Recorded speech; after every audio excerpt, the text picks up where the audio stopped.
बिस्मिल्लाहिर्रहमानिर्रहीम। Lecture number 5 part 2। Previous lecture में हमने स्टेट स्पेस रिप्रेजेंटेशन के बारे में पढ़ा था और एक दो एग्जांपल भी हुए थे इलेक्ट्रिकल नेटवर्क की। अब एक और एग्जांपल पढ़ लेते हैं। Example 3.1। Given the electrical network find state space representation with output is the current through the register. यहाँ पे जो करंट फ्लो हो रही है रजिस्टर में से, that is the output. So solution की तरफ चल देते हैं। सबसे पहले हमारे पास पॉसिबल जो वेरिएबल्स हैं, सिस्टम वेरिएबल्स, वो क्या हैं। यहाँ पे V of L voltage across inductor और I ऑफ L दो हो गए। V R voltage across the resistor और I R current through the resistor. इसी तरह वोल्टेज अक्रॉस दी कैपेसिटर और करंट थ्रू दी कैपेसिटर। तो हमारे पास ये पॉसिबल स्टेट वेरिएबल्स हैं। अब इनमें से हमने दो को सेलेक्ट करना है एज ए स्टेट वेरिएबल। तो 6 सिस्टम वेरिएबल में से हमने दो स्टेट वेरिएबल्स को सेलेक्ट करना है। तो जैसा कि मैंने पहले लेक्चर में हिंट्स में बताया था कि जिस वेरिएबल की डिफरेंशियल आसानी से मालूम हो सके वो सेलेक्ट करें एज ए स्टेट वेरिएबल। तो यहाँ पे हमारे पास VC और IL इन दोनों की डेरिवेटिव आसानी से हम मालूम कर सकते हैं, इसलिए इन्हें चूज़ करते हैं एज ए स्टेट वेरिएबल। जैसा कि हमें पता है कि C into derivative with respect to time of voltage across the capacitor is equal to IC। So C into DVC by D T is equal to IC। अब DVC by D T किसके बराबर होगा? 1/C into IC। तो इसकी derivative हम आसानी से find कर सकते हैं, which would be equal to 1/C into IC। इसी तरह IL की डेरिवेटिव हम आसानी से फाइंड कर सकते हैं। DIL बाई डी टी किसके बराबर होगा? L को दूसरी साइड शिफ्ट कर दे, so that becomes 1/L into VL। तो इसी तरह इन दो की हम डेरिवेटिव आसानी से फाइंड कर सकते हैं, इसलिए इन दोनों को हमने चूज़ कर दिया है एज ए स्टेट वेरिएबल्स। अब आते हैं कि अब IC differential of the state variables को हमने लिखना है in terms of linear combination of state variables and input. अब IC हमारे पास एक स्टेट वेरिएबल नहीं है, इसलिए IC को हमने लिखना है in terms of state variables and our input. इसी तरह VL हमारे पास स्टेट वेरिएबल नहीं है और इसी को हमने लिखना है in terms of state variables and our input. तो उसके लिए हम चलते हैं सर्किट के पास।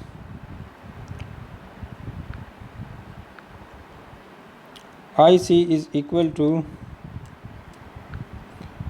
-IR plus IL। तो अगर सर्किट पे हम नज़र दौड़ाएं, यहाँ पे IL is equal to IR plus IC। तो IC को अगर हम छोड़ दें तो IL minus IR will be equal to IC will be equal to IL minus IR, जैसा कि यहाँ पे इसको रिप्रेजेंट कर दिया गया है। अब IR बराबर होता है VR divided by R, but register और कैपेसिटर दोनों पैरेलल में है, तो दोनों के क्रॉस जो वोल्टेज होगी that would be the same. दोनों R और C दोनों पैरेलल में है, तो जो वोल्टेज अक्रॉस द रजिस्टर है वही वोल्टेज अक्रॉस द कैपेसिटर होगी। सो VR की जगह हम VC लिख सकते हैं। तो यहाँ पे VC डिवाइडेड बाई VR ये IR को रिप्रेजेंट कर रही है और IL हमारे पास एक स्टेट वेरिएबल है। तो IC को हमने लिख दिया है in terms of two state variables VC and IL। So that is enough for the differential of the first state variable, which is dVC by dt in terms of state variables। अब आते हैं V L की तरफ। तो V L अगर circuit पे हम नज़र दौड़ाएं, so here we L V of t source voltage will be equal to VL plus VC। इस नोड की वोल्टेज जो है वो VC है, so that is VT is equal to VL plus VC। अब VL किसके बराबर, VL बराबर होगी VT माइनस VC। तो यहाँ पे ये हम देखते हैं। सो यहाँ पर VL is equal to VT minus VC। अब VT क्या है, इनपुट है, और VC एक स्टेट वेरिएबल है, तो VL को भी हमने इन टर्म्स ऑफ स्टेट वेरिएबल लिख दिया है। अब इन IC और VL की वैल्यू पुट करते हैं इन दो इक्वेशंस के अंदर। ये जो दो इक्वेशन आए हैं, इन दो के अंदर IC और VL की वैल्यू पुट करते हैं तो हमारे पास ये कंडीशन होगी। फर्स्ट में जब हम वैल्यू पुट करते हैं तो ये होगी, सेकंड में पुट करते हैं तो ये होगी। अब C और L को राइट साइड पे ले जाएं तो हमारे पास ये दो इक्वेशन आ जाएंगे। तो फर्स्ट स्टेट इक्वेशन हमारे पास ये होगी, सेकंड स्टेट इक्वेशन हमारे पास ये होगी। अब आते हैं आउटपुट की तरफ। आउटपुट क्या है, that is the current to the resistor. अब रजिस्टर IR किसके बराबर है, VR divided by R। Capacitor और रजिस्टर दोनों पैरेलल में है तो वोल्टेज सेम होगी, सो दैट इज़ VR को हम VC से रिप्लेस कर सकते हैं। So IR is equal to VC divided by R। तो ये दो हमारे पास, ये दो स्टेट इक्वेशंस बन गए और ये आउटपुट इक्वेशन। तो इनको हम स्टेट स्पेस रिप्रेजेंटेशन में इस तरह लिख सकते हैं। VC dash IL dash is equal to, यहाँ पे देखें VC एंड IL। तो फर्स्ट में अगर हम देखें तो यहाँ VC की -1/RC कोफिशिएंट है, तो वो हमने यहाँ पे लिख दिया है। इसी तरह IL की कोफिशिएंट 1/C है, यहाँ पे कोई VT नहीं है, so that is 0 into VT। IL dash की तरफ अगर आ जाए, so IL dash is equal to, यहाँ पर VC की कोफिशिएंट 1/L है विच इज़ ओवर हेयर, और IL 0 है, कोई IL नहीं है, तो उसको हमने यहाँ पे 0 पुट कर दिया है। VT की जो कोफिशिएंट है दैट इज़ 1/L, तो वो यहाँ पे हमने लिख दिया है। So that is the state equations. और नीचे आ जाते हैं आउटपुट इक्वेशन की तरफ। सो IR इज इक्वल टू, जो यहाँ पे इनपुट, कोई इनपुट नहीं है, जस्ट VC है, तो VC की कोफिशिएंट 1/R है, और इस तरह IL की कोफिशिएंट 0 है, कोई IL नहीं है, so that is the output. So this is called state space representation, जिसमें ये स्टेट इक्वेशन है और ये आउटपुट इक्वेशन है। तो चलते हैं नेक्स्ट मैकेनिकल सिस्टम की तरफ। तो ट्रांसलेशनल मैकेनिकल सिस्टम की तरफ चलते हैं। वह उस केस में स्टेट स्पेस रिप्रेजेंटेशन क्या होगी। जैसा कि एग्जांपल 3.3 में दिखाया गया है कि हमारे पास एक सिस्टम है जिसके अंदर दो मासेस हैं M1 and M2। Both are connected by spring K, और फर्स्ट के क्रॉस जो फ्रिक्शन है दैट इज़ D। तो इसके लिए हमने स्टेट स्पेस रिप्रेजेंटेशन फाइंड करनी है। स्टेट स्पेस रिप्रेजेंटेशन फाइंड करने के लिए ये बात याद रखें कि यहाँ पे हमारे पास 3 स्टोरेज एलिमेंट्स हैं, M1, M2 एंड K। तो इस तरह 3 स्टेट वेरिएबल्स की ज़रूरत होगी। लेकिन मैकेनिकल सिस्टम में अमूमन यहाँ पे अगर हम देखें तो मोर देन 3 एलिमेंट्स की हमें स्टेट वेरिएबल्स की हमें ज़रूरत होगी, क्योंकि M1 के केस में जो स्टेट वेरिएबल हो सकते हैं that is velocity and position, that is V1 and X1। इसी तरह M2 की जो इंटरनल स्टेट्स है वो इन टर्म्स ऑफ वेलोसिटी और पोजीशन के होंगे, so that is V2 and X2। तो इस केस में 3 की बजाय हमने सेलेक्ट करने हैं 4 स्टेट वेरिएबल्स को, जो हमें इंटरनल सिस्टम की स्टेट्स को बता सके, डिफाइन कर सके। So that is X1 which is the position of M1 and V1 that is the velocity of M1। इसी तरह V2 that is velocity of M2 and X2 position of M2। तो 3 की बजाय हमने सेलेक्ट करने हैं 4 स्टेट वेरिएबल्स को जो सिस्टम को कम्प्लीटली डिफाइन करेगी in terms of the dynamics of the system, that are this state variables, जो कि x1 u1 और x2 v2 होंगे। तो जाते हैं इसकी सलूशन की तरफ। तो farming the equations of motions, यहाँ पे अगर हम इक्वेशंस ऑफ मोशन बनाना चाहें सो देखिए that would be m1 into double derivative of x1 plus d into into single derivative of x1 plus k into x1। तो दैट इज़ वर हेयर। यहाँ पे हम देखते हैं कि m1 into double derivative of x1 d into derivative of x1 plus k x1। अब ये जो k है that is common between m2 and m1, so that is minus k into x2, इसके साथ लिखेंगे, so that would be the relation. तो ये equation बन जाएगी। इसी तरह अब सेकंड इक्वेशन की तरफ अगर हम जाएं तो सेकंड इक्वेशन होगी हमारे पास m2 into double derivative of x2 plus k into x2, यहाँ पे कोई फ्रिक्शन नहीं है, माइनस k इंटू x1 और इज इक्वल टू यहाँ पे ये अप्लाइड फोर्स हैं।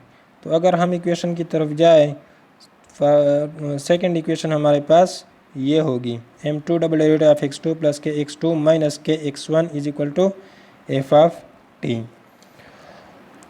तो सबसे पहले हमारे पास जैसा कि मैंने कहा कि 4 स्टेट वेरिएबल होंगे बोथ मासेस के केस में। m1 के लिए x1 और v1 होगा, m2 के लिए x2 एंड v2, जो इंटरनल सिस्टम को कम्प्लीटली डिफाइन कर सके। तो अब x1 अच्छा स्टेट वेरिएबल हमारे पास कौन से हो गए, x1 v1 x2 and v2। तो इन स्टेट वेरिएबल्स की हमने डिफरेंशियल्स यानी डेरिवेटिव्स फाइंड करनी है। सो derivative of x1 is v1, जैसा कि हमें पता है कि rate of change of displacement is called velocity, तो dx1 by dt is equal to v1। इसी तरह derivative of x2 with respect to time is equal to v2। अब आते हैं v1 की डेरिवेटिव फाइंड करने और v2 की डेरिवेटिव फाइंड करने। तो इन दोनों को फाइंड करने के लिए हमने जाना है इक्वेशन ऑफ मोशन की तरफ। जो फर्स्ट इक्वेशन ऑफ मोशन थी ये वाली, यहाँ से हम this is called v1 dash, ये क्या है, ये v1 डैश है। Double derivative of x1 is equal to derivative of v1। So यह इसको इसी जगह पे छोड़ दे, बाकी जितने भी टर्म्स है उसको राइट साइड पे ले जाए तो हमारे पास ये रिलेशन आ जाएगी, this one. So v1 dash के लिए हमने ये फाइंड की। इसी तरह सेकेंड इक्वेशन पे जाए, सेकेंड इक्वेशन पे अगर हम जाएं so this is what, this is v2 dash, ये हमारे पास डबल v2 डैश यानी वेलोसिटी सेकेंड मास की वेलोसिटी की डेरिवेटिव है। बाकी टर्म्स को राइट साइड पे ले जाए तो हमारे पास ये इक्वेशन आ जाएगी, दिस वन। तो अब हमने तमाम जितने भी स्टेट वेरिएबल्स थे इनकी डिफरेंशियल्स फाइंड कर दी है in terms of state variables and input. तो हमारे पास इस तरह 1 2 3 एंड 4 4 स्टेट वेरिएबल्स थे। 4 स्टेट वेरिएबल्स के लिए हमने 4 स्टेट इक्वेशन बनाए हैं। अब आते हैं इनको मैट्रिक्स फॉर्म में लिखते हैं। तो मैट्रिक्स फॉर्म में लिखने के लिए हमारे पास जो फर्स्ट वेक्टर है that is the derivative of the state variables. तो स्टेट वेरिएबल्स की डेरिवेटिव ये हैं x1 dash v1 dash x2 dash and v2 dash. अब x1 डैश किसके बराबर है, v1 के बराबर हैं। तो x1 की कोफिशिएंट 0 होगी, v1 को कोफिशिएंट 1 और इसी तरह x2 v2 बाकी 0 होंगे। इसी तरह इस इक्वेशन के ऊपर जाते हैं यहाँ से,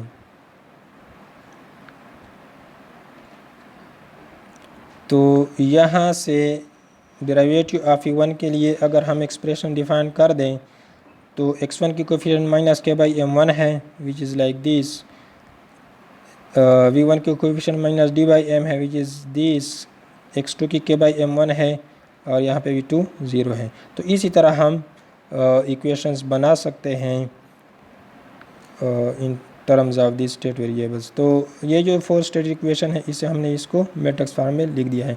अब यहाँ पे क्वेश्चन है कि what is the output equation if the output is x of t। अगर x ऑफ t मीन्स के अगर x1 और x2 हमारे पास ये जो position of the first mass and position of the second mass, अगर ये हमारे पास आउटपुट हो तो उस केस में क्या होगी आउटपुट। तो उसको लिखने के लिए ये होगा कि x1 और x2 इसका एक कॉलम मैट्रिक्स होगा which would be equal to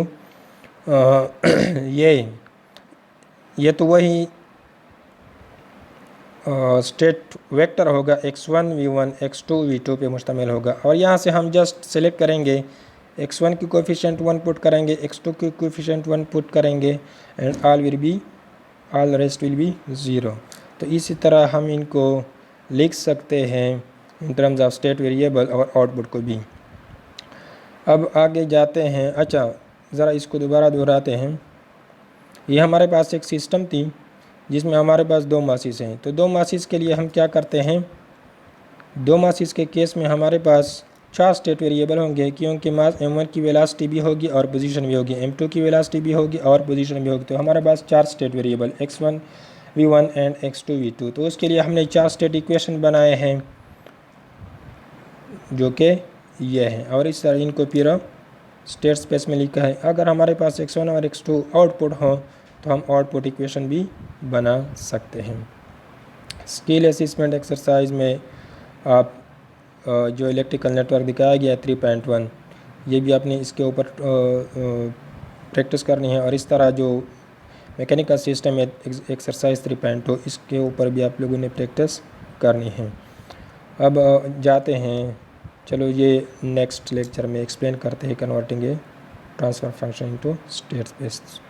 तो अब तक के लिए जितनी भी इलेक्ट्रिकल नेटवर्क की और मैकेनिकल सिस्टम की, ट्रांसलेशनल मैकेनिकल सिस्टम की हम स्टेट स्पेस रिप्रेजेंटेशन फाइंड कर चुके हैं। इसके ऊपर आप लोगों ने प्रैक्टिस करनी है प्रॉब्लम्स पे भी और एक्सरसाइज में जो दिए गए हैं स्किल असेसमेंट एक्सरसाइज उसके ऊपर भी प्रैक्टिस करनी है।